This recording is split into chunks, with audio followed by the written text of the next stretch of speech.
My name is Kirsten Hill. I'm the program manager for Smithsonian Bird Friendly.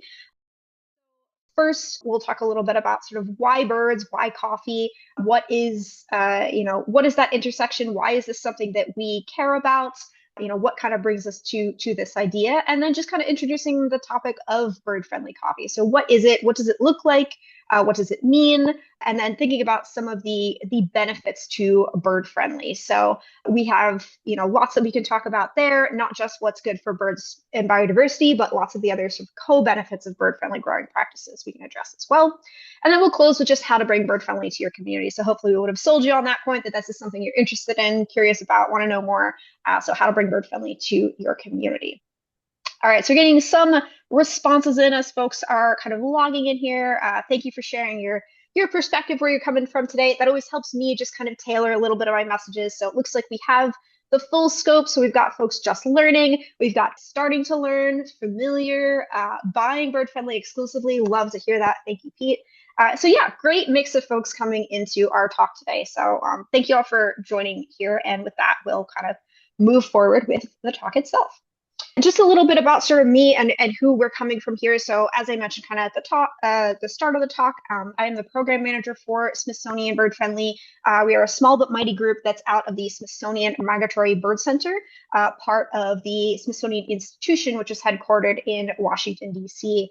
So we are the largest museum and research complex in the world, which is pretty cool. Our center itself was founded in 1991 within the National Zoo and Conservation Biology Institute. And the Smithsonian Conservation Biology Institute, which is kind of another subset of where we are, is actually celebrating its 50th anniversary this year, which is pretty cool. Within the Migratory Bird Center, we're dedicated to understanding, conserving, and championing the grand phenomenon of bird migration, and our work within Bird Friendly absolutely falls within that. We look at that specifically through the lens of tropical working landscapes and how we can be conserving biodiversity through that. So I know this is kind of a silly question for folks who are here because you're part of an Audubon chapter, but one of the questions that we often get is, why birds? Why do we care about birds? What is the point here? So when we think about, of course, there's the inherent beauty, the joy, the nature, the connection that we have to these animals. We also think about birds as an indicator species. So when we think about that, we really like this quote that kind of sums it all up from one of our former board members and a biologist with our Conservation Biology Institute in Panama, is if you take care of birds, you take care of most of the big environmental problems in the world. So if you have a healthy and robust bird population, that tends to mean that things are going pretty well. Conversely, if the bird population is not doing great, it's often the sign of bigger environmental troubles, not just for the birds themselves, but for a lot of the biodiversity and really the environment that surrounds it. And when we take a look at birds in particular, unfortunately, the story is not quite great. I'm sure a lot of you are familiar with the study that came out about 6 years ago now, the 3 billion bird study that talked about the loss of nearly 3 billion birds in that 50-year period from 1970 to about 2020. And that really verified what our ornithologists at the Migratory Bird Center had been observing for years. So when we think about it, it's about 1 in 4 birds that has disappeared and is not coming back. And when we think about migratory birds in particular, the story gets even a bit more dire. So, 2.5 billion of that 2.9 billion birds lost were migratory species. And that's about, 1/3 of migratory species that we're seeing or migratory birds individual, not necessarily species at a whole, and then 2 in 5 Baltimore Orioles. So this is obviously a big concern, and one of the main drivers of this decline has been identified as habitat destruction. So when we think about migratory birds in particular and habitat destruction and where this kind of intersects, so obviously we know about sort of the grand phenomenon of bird migration and how birds are moving between these two areas, how the annual cycle takes them from their breeding grounds, migrating south to the overwintering period, then back up to the breeding grounds, coming up about this time of year. So when we think about habitat loss, we're talking about in multiple different areas where this is a concern.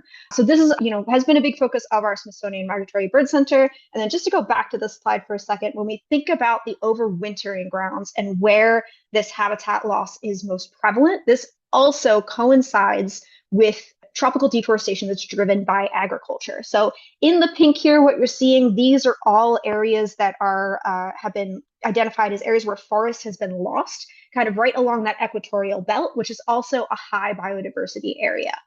So we know that habitat loss has been impacting for wildlife for long before 2000. So this is really just taking a look. And when we think about our coffee growing areas, these really do intersect with these same areas where you're seeing biodiversity loss. And we'll talk about it a little bit more in just a bit. So just to kind of jump ahead and talk about where and how this intersects with the Migratory Bird Center specifically and what that work looks like. The gentleman you see pictured here is Russ Greenberg. So he is the founding director of the Smithsonian Migratory Bird Center and is one of the folks that kind of co-founded the Smithsonian Bird Friendly Program along with Robert Bryce, who some of you may have heard his name kicked around as well. So if we kind of hop in our time machine, go all the way back to 1987, we can see, Russ Greenberg is going out into the field and he's observing and trying to figure out where migratory birds are going when they leave kind of our headquarters area in Washington, D.C. So where are they going in these overwintering periods? Where are they thriving? Where are they missing? What does that look like? And one of the things that he noticed was he was kind of, taking a look in these different areas and he, was hearing a lot of bird song and he's looking around and, he's thinking, oh, that's got to be a forest, right? But it wasn't.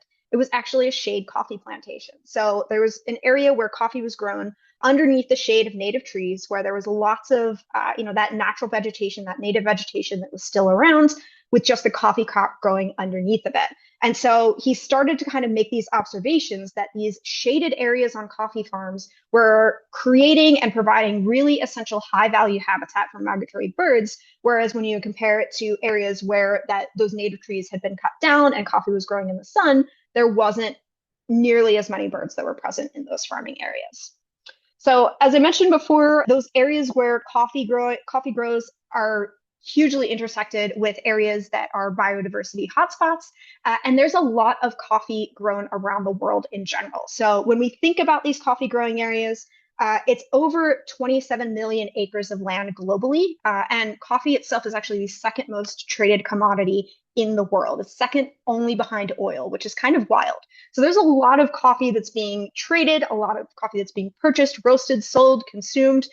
It is the most popular beverage in the United States. So people are drinking coffee at these exceptionally high rates.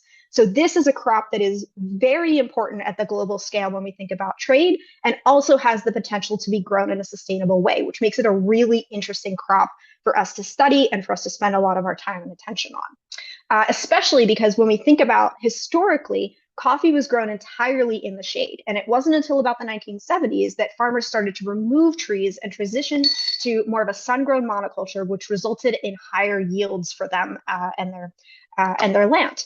And so unfortunately, what we're seeing is that today, about 3/4 of the world's coffee is farmed using practices that leave no place for birds, or worse, are actively destroying forest habitat. When we think about those two different ways that coffee can be grown, one of the best ways to look at it is just to quite literally just look at images of those two areas. So on the left, what you see here is a sun coffee monoculture. So this is just sort of rows and rows of these coffee bushes where the coffee is grown directly in the sun. Very little additional native vegetation that you're seeing on this land here. And then conversely, if you were to look at the shade coffee agroforestry that you're seeing on the right-hand side, if you don't necessarily know what you're looking for, you might confuse this with a forest, a totally intact forest. So the coffee is grown down here in the understory, but as you can see, lots of different tree species, tree diversity that's happening in this area, and lots of robust shade over top. So when you take a look at these two images, hopefully it's easy to kind of see, even to a totally untrained eye just learning about this, that the number of bird species, the amount of biodiversity that's going to be supported in this forest-like environment is going to be much higher than what we're seeing in these sun-grown monocultures. So to put it back and draw it back to our work at the Smithsonian Migratory Bird Center, in order to protect these migratory birds, we need to protect this high-quality shade and the forest that's happening on these coffee farms. And that is how the Bird Friendly Program was established. So it wasn't necessarily that we as ornithologists or researchers or scientists went out to say, we want to start a coffee certification. We kind of stumbled into it when we realized the high value of shade coffee on, for migratory birds in particular in these really high biodiversity areas. So when we think about bird friendly, we think about what is bird friendly. We consider ourselves to be the gold standard in biodiversity friendly coffee. So bird friendly is a third party certification program that was created by Smithsonian to protect wildlife habitat on coffee farms. The main principles that we stand for, so when you see this bird friendly logo, the stamp on a coffee product, you know that that is 100% organic. You know it is 100% deforestation free.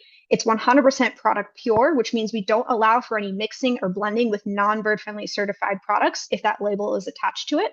And 100% of the certified farms are conserving biodiversity. So with that, I want to share a little bit more about kind of our bird friendly supply chain and how it works, because there's lots of folks that help bring this bird friendly certified product to market.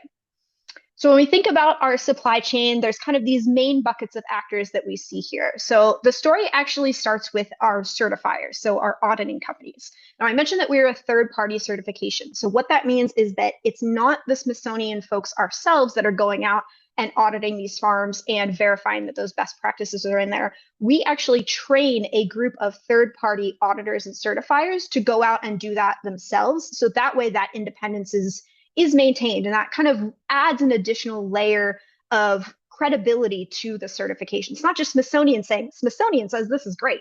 It's these folks whose job it is to independently go out and verify that practices are being met and to do it through an objective lens. So if the practices are being met, then folks can receive and trade their coffee as bird friendly. If they are not, then they do not get to use that seal, and they can sort of take corrective actions to potentially certify at a later date.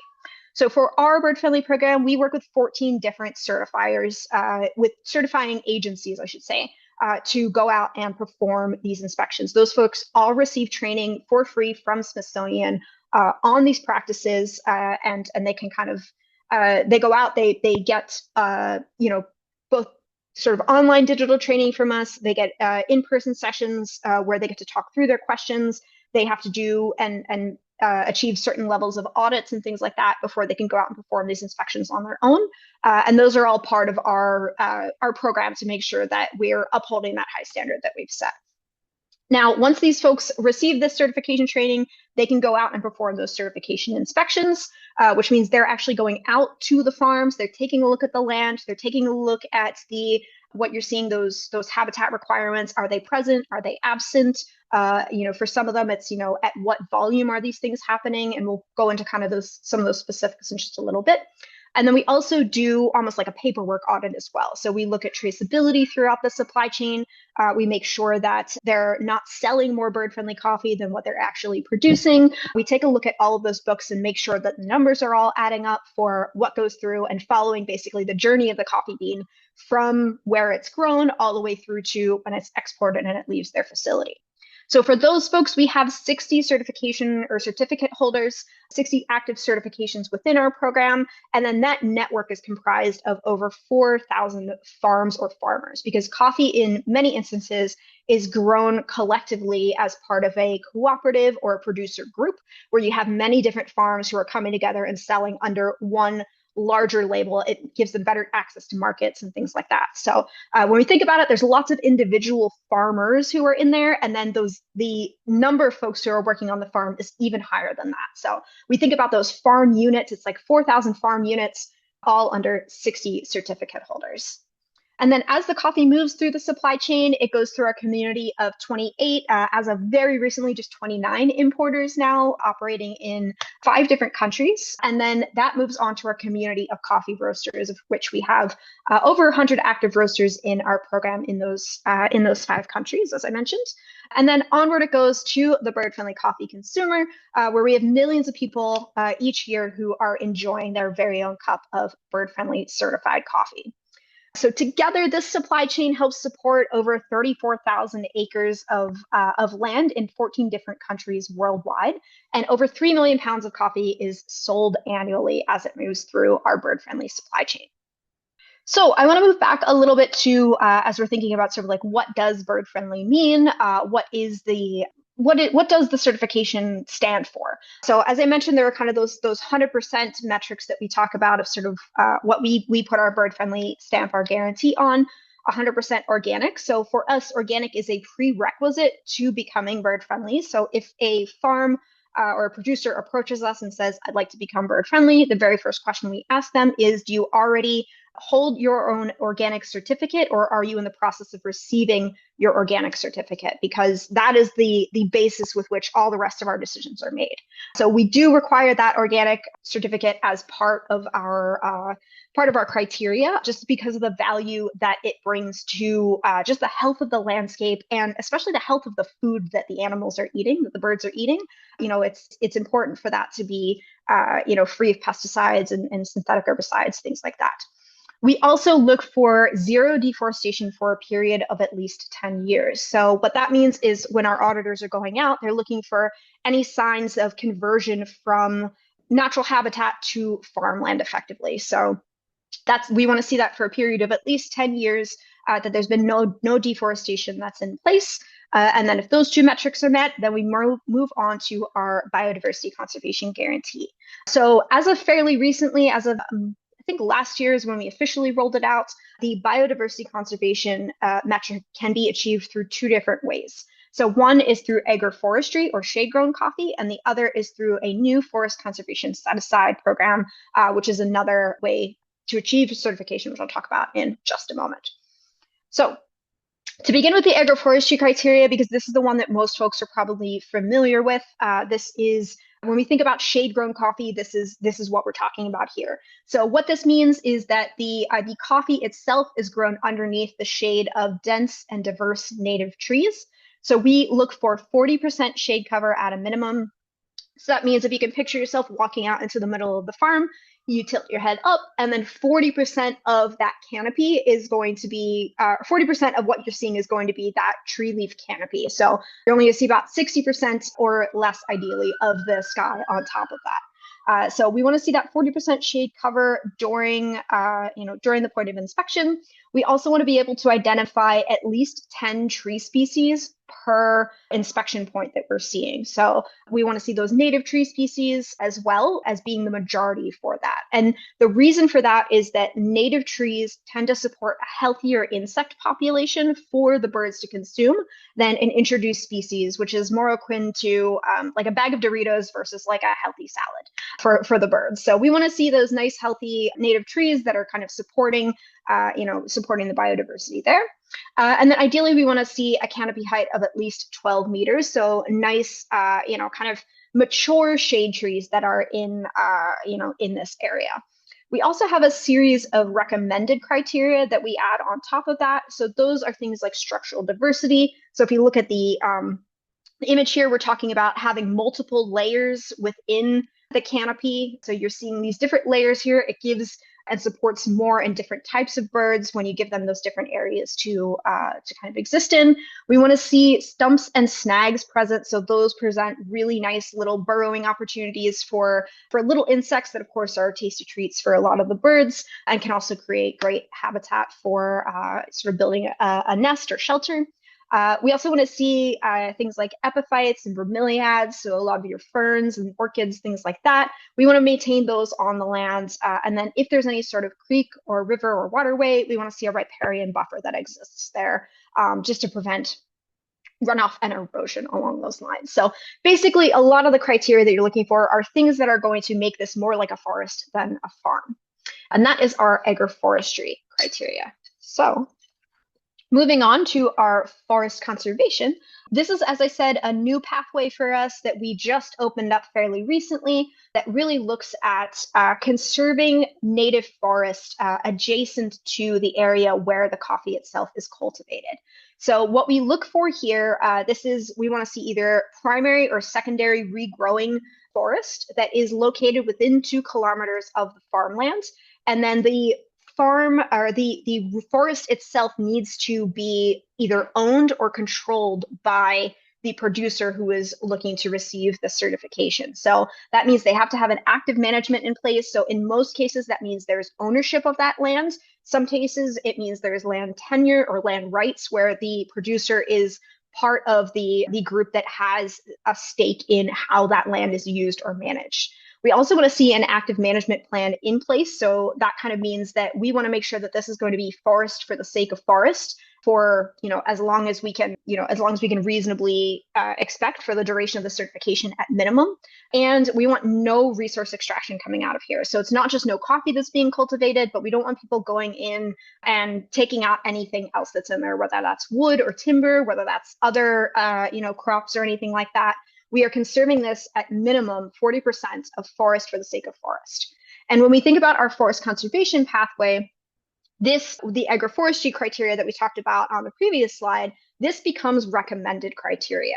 So what we do is we still encourage that 40% native shade tree, dense and diverse, minimum of 10 tree species present, but we don't necessarily require it for the forest conservation pathway because that critical habitat is being conserved within the forest that is adjacent to the area in which the coffee is grown. And this pathway came about because we found, our science showed that there are a lot of bird species that are forest specialists that were not using the agroforestry habitat. And many of these forest specialists themselves were actually, at higher risk of extinction than some of the more generalist, more adaptable species, as you can imagine, which tend to be a little bit more resilient and are less at risk of extinction. So this expands our ability to protect the animals that need it the most. And it's something we're really excited to be rolling out in both coffee and cocoa as we're getting started in that arm of our certification as well. So I've been doing a lot of talking here. I'd love to open us up to another question. How many bird species do you think benefit from bird-friendly certified coffee? All right, we first guessed it at 200, 350, 350. I feel like an auctioneer. 500, 700. I love it. The numbers keep going up. When we take a look, the numbers that I'm going to show you on this next slide, this is actually just from one field site in Peru.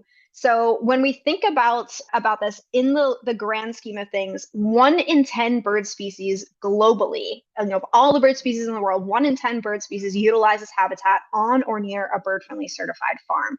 And bird-friendly farms themselves, they can support over 4 times more birds than sun-grown monocultures. So when we think about that, full sun, can support maybe, around 61 bird species was what we found on the study site in Peru. Going up to partial shade, you're seeing a jump up to 79 bird species, so adding 18 more species. But then when you make that jump to the robust bird-friendly habitat, you're seeing 243 bird species just in Peru, in this area where we were conducting our research, that are supported through this system. But it's not just the birds themselves that are benefiting. Bird-friendly in growing practices is better for wildlife and people as well. So when we think about other taxa, other forms of biodiversity that are benefiting from this, we've had studies that have shown that habitat for amphibians is protected through here, and for small mammals as well. They really benefit from the bird-friendly growing practices. We're even working on a really cool project right now in Peru that is aimed at preserving Andean bear habitat and corridors. So we're not even saying small mammals now. Now we're all the way up to, to your bears, to your larger carnivores, which is really cool. And then, of course, the insect populations are benefiting as well, because a lot of those things, those decisions that we made for the certification are specifically to have healthier insects for the birds to eat. So they're benefiting as well in that biodiversity. The bird-friendly growing practices are also more resilient to extremes in climate. So what we are seeing is that when you maintain that shade on and around your land, the coffee beans themselves are actually less likely to be kind of burnt up in the event of or spoiled in the event of extreme heat events. They're also less likely to have the crop washed out in the event of extreme rain. So keeping those trees on the land really kind of helps shore up the soil and prevents some of those bigger complications that can come for a farmer in the event of major climate and weather events. We're also seeing increased soil fertility and moisture in the soil. Again, that's thanks to both our recommended practices where we're not clearing out any of those things, any of the leaf litter and things like that are on the ground. So keeping those in place, that helps with soil fertility, it helps with moisture, and it also, just keeping those trees on the land means that those leaves are going to kind of end up on there and contribute to that positively. Bird-friendly farms are also really important actors in sequestering carbon to fight climate change. So when we think about, and our team actually had a paper that came out on this really recently, where the value of mature shade trees is actually way more important for carbon capture and retention than planting brand new young trees. So there's more carbon that's able to be stored within those mature trees, the tree mass, as they're kind of drawing that carbon out from the atmosphere, than the good that would happen from planting a bunch of new trees. So maintaining this habitat is actually critically important, and we're trying to find ways to incentivize and add value to that, because right now it's not really recognized. More people are interested in like planting new trees than they are in retaining the trees that still exist and not losing that. So trying to find ways for us to kind of promote that as an added benefit, a co-benefit of bird friendly. And then the farms themselves, the farmers, the producers, they can earn more money through bird friendly through a few different channels. So one, of course, is a price premium that they can charge for that bird friendly logo to their buyers of bird friendly, where they can negotiate a higher price as we build value for that bird friendly logo associated with their coffee. They can also use some of those shade trees as secondary sources of income. So for a lot of our farms, sometimes they'll plant avocado, lemon or lime, mangoes, bananas as part of their farming system, where then if something happens to the coffee crop, they can then pick the fruits, pick those things and sell them off as a secondary source of income as well, which is nice. And then in return for providing all of this great habitat for them, the birds themselves actually provide really important and great ecosystem services. So pictured here in our Los Comibroca, that is a chestnut-capped warbler. So this is kind of a little bit of a cheeky promotion that we've been doing for some of our producers, where you can kind of see we highlight some of these birds and say, these are the birds that are they're eradicating some of these pests for you on your land. So if you see this bird, like this is a bird that you should be really excited to see, because they're really good at kind of picking off some of those pests. We also know that birds are great pollinators. They don't pollinate coffee, I want to be clear there. However, they are pollinating lots of other crops in the area as well. They're taking care of things like pests, insect control, rodent control as well, and then seed dispersal too. So lots of great things that the birds are doing for the farmers themselves. And one really interesting case of that is a pest that's a kind of a really gnarly one for coffee producers to deal with, which is the coffee berry borer. They're a major threat to coffee production because they live, feed, and breed inside of the coffee cherry itself. And their presence really impacts the quality of the coffee beans that are produced. So they are not something a coffee producer wants to see on their land. However, there are some migratory species in particular that are really great predators of the coffee berry borer, particularly the prairie warbler, the black-throated blue warbler, and American redstart, which in Jamaica we found comprise about 50% of the detections of predation on the coffee berry borer. And those are only species that are present if shade trees are existing there as well. So the birds are providing these really nice little ecosystem services, almost as we can think of it as a thank you if we want to really anthropomorphize it for protecting that habitat on the land for the farmers. All right, so time for another poll. I'd love to know, do you think, is shade-grown coffee the same as bird-friendly coffee? Seeing a lot of no's coming in, and not necessarily. Okay. Thank you. Lots of no's, but I'm going to give our gold star to Dennis, Peoria Audubon Society. Not necessarily is the most correct of those answers. So what we know is that shade-grown coffee can be bird-friendly. However, it is not necessarily exclusively bird-friendly coffee. So it's one of those tricky things where all bird-friendly coffee is protecting biodiversity habitat, through those agroforestry and those forest conservation systems. Absolutely, there can be shade-grown coffee that does meet bird-friendly standards. But if you see something that is labeled as shade-grown without the bird-friendly designation attached to it, it does not mean that it meets that bird-friendly standard. So we understand that certification fatigue is out there, that a lot of confusion can happen when you're seeing a lot of these different labels that are on a product. So we came up with this kind of chart to help just sort of break down what makes bird-friendly different from some of these other certification schemes you might see out there. So some of the other common terms or certifications you might know about are Rainforest Alliance, Fair Trade, Organic, or even just this term shade grown. I've even seen a couple of just made up labels that say shade grown on it. They don't actually mean anything. So shade grown itself is just a generic term that people use. It's not a certification scheme in and of itself. Organic, of course, is all focused on pesticide and herbicide use and what is or is not present on the farm. So they are very strict there with zero synthetic pesticides or fertilizers. However, shade cover is not regulated within that. And there are some biodiversity benefits from that. However, they're falling short because there's no habitat requirements in place when you compare to bird friendly. Fair trade, of course, they have some optional pesticide regulation that's in place for them. They do not regulate shade cover. There are obvious benefits to fair trade, but they're really kind of couched in the fair wages to producers and benefits that go back to the community in the way of sort of the monetary value of what they're receiving for their coffee. So not really focused on biodiversity nearly the way that we are with bird friendly.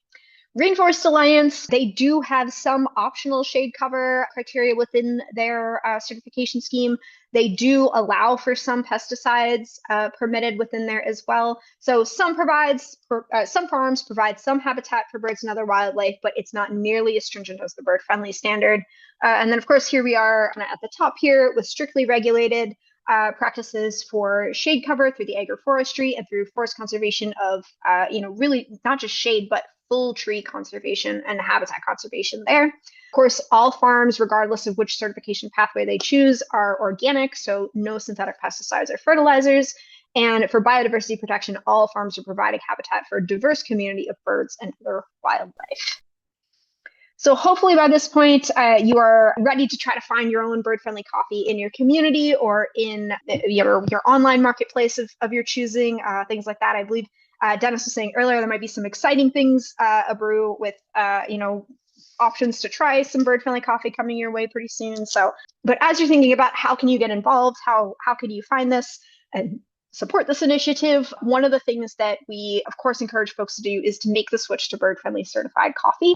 So if it's not easy to find within your community, one of the easiest things you can do is visit our website. So it's birdfriendly.si.edu. And we've got a really nice buy online portal where you can search for the coffee that fits your flavor palette, whether you want decaf, whether you want espresso, whether you want a whole bean or a ground, different origins. We've got all different little features you can use to pick the right bird-friendly coffee for you to try. And then, of course, if it's not something that's terribly easy to find within your community, you can help us with that too. So you can help bring new roasters into the program. So go to your favorite roaster, request bird-friendly coffee in your community, let them know, hey, this is something I would love for you to have. I'm a customer of yours and I want to support it. So if you roast it, I'll buy it. They always like to hear that. That tends to move the needle on getting folks involved and engaged. And then, of course, we've got lots of bird-friendly resources. So we have some toolkits up on our website to help share the story about bird-friendly with your community, with your network. You are going to be a better ambassador for bird-friendly than I will be as a stranger that's coming to them. We love to learn information from each other, from our peers, from our friends, from our family. So please spread the word, let folks know that this is something that exists. And we have a few tools that can kind of really help out with that. So we've got a bird-friendly request card, which I'd be happy to send to Dennis as a resource that can be spread out to folks, where you can just drop this off at your favorite cafe, your favorite coffee roaster. Folks can scan that little QR code on there, and that auto-populates an email that goes right to me that says, hey, I'm interested in bird-friendly coffee. Can you tell me more? And that allows us to really kind of help spread the word and let folks know. And doesn't require a lot of effort on your part as the person, hoping to bring bird-friendly coffee into your community. Of course, at any events, generating awareness, telling the bird-friendly story with your network, anything that you all are doing as an Audubon chapter, we would love for bird-friendly to kind of be part of that story that you're telling. And so with that, I just kind of want to close with an anecdote as we are just thinking about the fall season, the migratory birds that are going to be leaving us soon, heading down to those coffee growing areas. So maybe, you're up in the morning, you're looking at your bird feeder in your backyard, you're sipping your cup of bird-friendly coffee. Weather's starting to get just a little bit chillier, so you maybe made that switch from iced coffee to hot coffee, and you see a Baltimore Oriole that pops over to feeder in your yard, or you see one fly by as you're walking through the park, maybe coming from a local coffee roaster. And that individual Oriole, that individual bird could be benefiting from the coffee that is in your cup right there. And I think that connection is absolutely remarkable. That's part of what made me fall in love with the bird-friendly program. It's part of why I love the work that we do, and I really see the importance and the value in it, that it is something that is so close to home for us, for any of us who are coffee drinkers, for any of us who appreciate birds, who appreciate the biodiversity, who love seeing the birds that are here, that, visit us for a few months out of the year, and then they head on off to somewhere else, that connection we can make, just like that bird feeder that you're putting in your yard helps that bird find a source of food and gives them something that helps sustain them during their breeding period. The coffee in your cup can do that exact same thing for them in that overwintering period. And so we want to keep seeing these birds come back each and every year. We want to be supporting them through our bird-friendly coffee purchases as well. So with that, I would love to take any questions that you all have. I just want to thank you all for your time, attention, and interest in bird friendly. And yeah, Dennis, I'll let you drive the ship. Let me know what the questions are. Okay, I'm going to go up into the list here. The first question is it correct to assume that growers remove native trees to create a sun coffee monoculture? So there's a lot of reasons why a grower may choose to remove trees on their land. Some don't go all the way to, sort of sun-grown monoculture, but they're decisions that are made for management reasons, for increasing productivity, to combat coffee leaf rust can be removing shade trees can be something that can sometimes help with that. So producers may try and make those decisions for various reasons. Another question along the same line is the yield as good in shade grown as well as monocultures?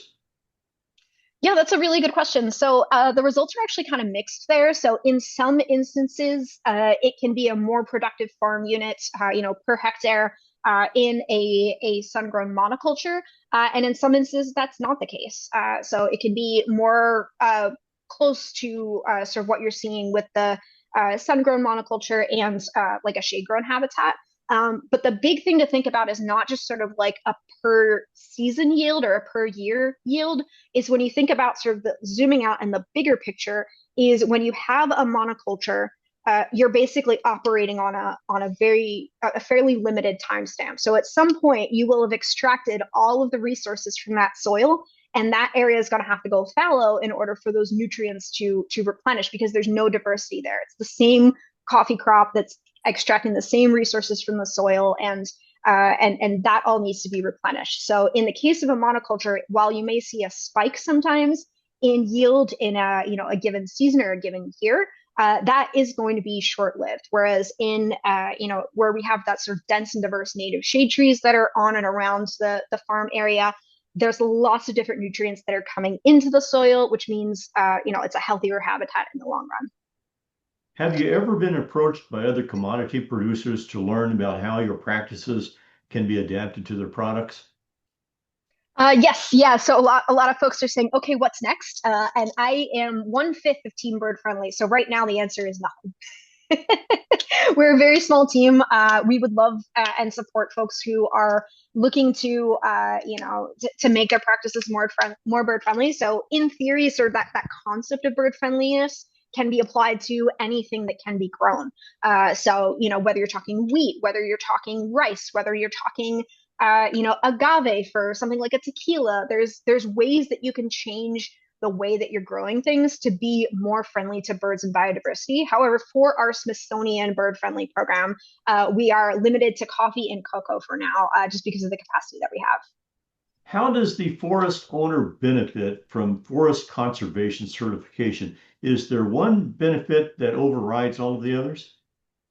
I mean, I think the benefits to bird friendly are the same regardless of agroforestry versus forest conservation. So for the forest conservation pathway, I will say that does make the certification more accessible to folks where agroforestry is not necessarily an option. So it opens up that possibility because coffee has a very specific set of criteria that it kind of needs in order to grow and thrive. And as we see the climate changing, as we see these changes to habitat, the area of viable habitat where coffee can be grown, viable land, I should say, is shrinking. Every day it seems. So for the just to bring it back to the forest conservation pathway, there are some farms that are growing coffee in areas where shade grown coffee is not an option. The coffee does not thrive. It's not a viable business model for folks, and so because of that, this forest conservation pathway provides an option for producers who are doing really good things for birds and biodiversity to be recognized for that and to trade their coffee as bird friendly, even if it's not grown under that stringent shade criteria that we have through the agroforestry pathway. Another person has asked directly, I have read that climate change is affecting coffee growing in several regions. There seems to be a reason to have growers adopt shade grown coffee. Care to comment?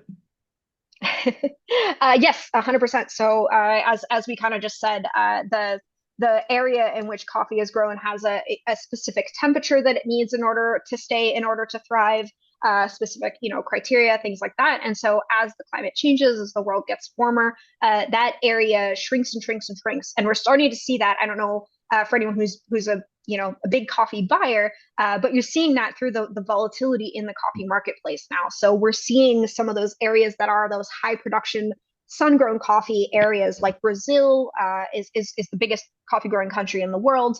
They have a lot of sun-grown monoculture that's there, and they've had some really bad harvest years over the last year or so, harvest seasons, I should say. And some of that can be attributed to the changing climate, how there's less coffee that's entering into the marketplace. And so what we as the coffee consumers see as a result is, lower demand means, or sorry, higher demand as we're more and more of us are drinking coffee, lower supply means that price for coffee is going up and up and up. So we're seeing that, it's not something that our coffee roasters are choosing to do by any stretch. We're just seeing that as the impact of climate change largely on a lot of factors, I should say, but climate change certainly being one of them on the available coffee beans that are out there for folks to purchase. Another person was asking, was the native coffee plant part of the forest ecosystem originally? Yeah, so coffee originated in Ethiopia. That's where it was first discovered, and it was growing in the forest. And in Ethiopia, that's how coffee continues to grow in a lot of cases. So some of Just our an biggest Ethiopian roast. yeah, the original bird friendly roast was an Ethiopian roast, or I should say, the original coffee was an Ethiopian origin. Okay, about the last question we have here is, can somebody tell me where to buy bird-friendly coffee locally? Yeah, so it depends upon where you are. Of course, I don't know the exact zip code where folks are coming from. However, on our website, we do have a tool that you can use to search by your zip code, by your address to see where the closest bird-friendly coffees are to you. I will say that that tool is imperfect. It is only as good as the information that is kept up to date for us by our roaster community, and the coffees that they have, the availability that they have is always changing. So I would say largely your natural food stores. If you have a Wild Birds Unlimited store that's near you, many of those carry bird friendly certified coffees. If you have a Whole Foods near you, their early bird blend is a bird friendly certified coffee as well. That's probably the most accessible bird friendly coffee that we have in the US. So those are three good options where you're likely to find a bird friendly coffee. But again, I'd encourage you to use that tool on our website, the Find a Bird Friendly Retailer tool, and that can help you find the closest bird friendly coffee to your exact zip code. Another person asked a very analogous question to that, and that is the Smithsonian reaching out to nature centers that sell coffee to introduce them to bird-friendly coffee? Yes. So part of our work in outreach is working with mission aligned institutions, as we loosely kind of call them. So that includes our nature centers, our zoos, our aquariums, our museums, our other folks who kind of champion sustainability and environmental, ethics in what they're doing. And as I said, we are a very small team, so we do the best we can with the people power that we have. But yeah, we're always looking to connect with folks who might think about a switch to bird friendly coffee at the institutional level. And we've had a lot of success there over the last few years within accredited zoos and aquariums. So many of those folks have made the decision to switch over to bird friendly certified coffee, and we're seeing those effects reverberate into other nature organizations that share those communities. As a follow-up to the production rate of shade-grown versus sun-grown coffee, could you please talk for a minute or two about the quality of bird-friendly coffee? Yeah, for sure. So for bird friendly, the quality, so the all of the beans that are coming through our program are of the Arabica variety. So for folks that, if you're into reading labels on coffee, you may see the term either Arabica or Robusta coming up on there. So your Robusta coffees tend to be maybe a slightly lower quality, whereas your Arabica beans are very often that higher grain specialty coffee quality. So our program worked quite a bit with folks in the Specialty Coffee Association. We're 100% organic. We are, of course, the and 100% at this time Arabica coffee beans as well. So we're kind of in that higher, more specialty flavor profile. And then many of our coffees are achieving coffee cupping scores of 80 points or higher, which does put them in that specialty coffee bracket. So the way in which the coffee is grown, it does lend itself to a more complex and robust flavor palette, which folks tend to enjoy. As I like to say, it's there's a bird friendly coffee out there for everyone. Whether you like something that's really light and floral, whether you like something that's really kind of like robust and strong, there's a coffee out there for everyone. Along that same line, one person asked for the address, the website address for your website. birdfriendly.si.edu is the primary website to go to. Well, with that, I wish to thank Kirsten Hill from the Smithsonian Institution for being with us to tell us all about bird-friendly coffee.